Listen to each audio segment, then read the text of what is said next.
DB একই অফিসে আমাকেও নেওয়া হয়েছে। তহিদ আফ্রিদিকে আদর করছে, আমাকে মারছে। তহিদ আফ্রিদিকে 500 টাকা দিয়েছে, ভাত খাইতে আমাকে দেয় না।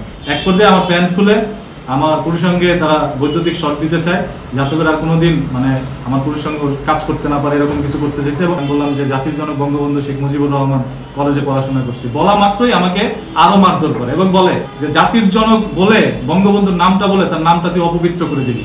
এগুলো বলে বলে আমাকে মারছে। ডিবি অফিসে নিয়ে যাওয়া হয়েছিল, তখন তো ডিবি প্রধান ছিল হারুন।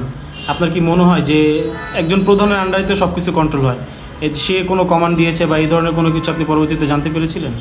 আমি পরবর্তীতে জানতে পারিনি, তবে তার সাথে তার যে সম্পর্ক সেটা আমি তার একটা ভিডিওতে দেখেছিলাম যে চাচ্চু চাচ্চু বলে ডাকছে, 500 টাকা দিচ্ছে ভাত খাইতে। দুঃখের বিষয়, সেই ডিবি একই অফিসে আমাকেও নেওয়া হয়েছে। তহিদ আফ্রিদিকে আদর করছে, আমাকে মারছে। তহিদ আফ্রিদিকে 500 টাকা দিচ্ছে, ভাত খাইতে আমাকে দেয় না। সো এখানেই বোঝা যায় যে ডিবি বা পুলিশ ব্যক্তির জন্য তারা কাজ করে। ওইখানে তাদের চোখে সবাই সাধারণ, তবে সেখানে আমি কিন্তু অন্যরকম ছিলাম। আমি ভিলেন, আফ্রিদি ছিল নায়ক। এই নায়কের কথা শুনে অনেক নায়িকাদেরকেও কিন্তু সে নিছে, সেটার তথ্য আপনারা জানেন, আরও পরবর্তীতে জানতে পারবেন।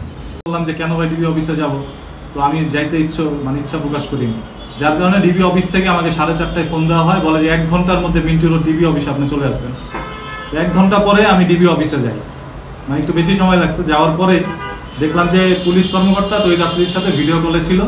আমি ঢোকা মাত্রই বলতেছে যে এটা কি সেই মালটা? তহিদ আফ্রিদি বলে হ্যাঁ। তারপর আমাকে আর কিছু জিজ্ঞেস করেনি। আমার পিছনে হ্যান্ডকাপ পরায়, আমার মাথার উপরে একটা কালো টুপি পরায়, যেটা ফাঁসির মঞ্চে পরানো হয়, সেই টুপিটা পরায়, জম টুপি। পরানোর পরে আমাকে কয়টা থাপ্পড় মারে আর কি, জোরে জোরে। আমি খুব আঘাত পাই, জীবনে তো খাই নাই, প্রথম খাইছি, যার কারণে খুবই কষ্ট পাই। পরবর্তীতে আমি চিৎকার করতে করতে আমার পিছনে বাড়ি শুরু করে। একটা না, আমার মনে হচ্ছে যে প্রতি সেকেন্ডে একটা করে বাড়ি দিচ্ছে আমাকে। এবং বাড়ির যে আঘাত, লাল থেকে নীল হয়ে যায় আমার সেই অংশটুকু। আপনার সেই ছবিটা দেখেছেন সোশ্যাল মিডিয়ার মধ্যে, এত পরিমাণ আমাকে আঘাত করতে থাকে। ওই সময় কিন্তু তহিদ আফ্রিদি ভিডিও কলের মধ্যে ছিল, সে দেখছে যে আমাকে মারতেছে। তারপরও তহিদ আফ্রিদির তখন মন গলে নেই। সে তখনও বলতেছে যে ওকে ধরে রাখেন স্যার, ওকে মারলে আরো তথ্য বের হবে, ও জামাত শিবির করো, বিএনপি করো, ওকে মারলে সবকিছু জানতে পারবেন। পরে আমার ফেসবুক আইডি, আমার ইউটিউব চ্যানেল সবকিছু তাদের আয়ত্তে নিয়ে নেয়। তারপর তারা ওটা ইনভেস্টিগেশন করে অনেকদিন। তো তহিদ আফ্রিদি আমাকে বলতেছে মাপ চাইতে, আমি মাপ চাইতেছি যে ভাই আমি জীবনে আর কোনোদিন আপনাকে নিয়ে কোনো ভিডিও বানাবো না, আমাকে মাফ করে দেন। তখনও ভাই কেউ মাফ করে নেই আমাকে।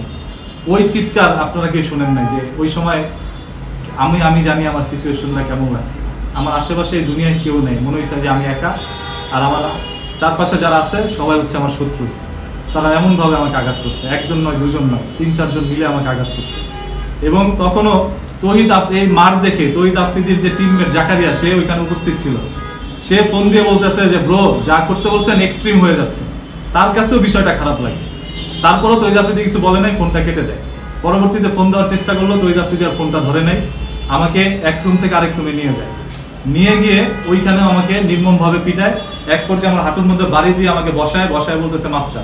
আমি তো মাপ চাইতেছি, বলতেছে যে কোন কলেজে কোন স্কুলে পড়াশোনা করছো। আমি বললাম যে জাতির জনক বঙ্গবন্ধু শেখ মুজিবুর রহমান কলেজে পড়াশোনা করছি। বলা মাত্রই আমাকে আরো মারধর করে এবং বলে যে জাতির জনক বলে বঙ্গবন্ধুর নামটা বলে তার নামটা তুই অপবিত্র করে দিবি।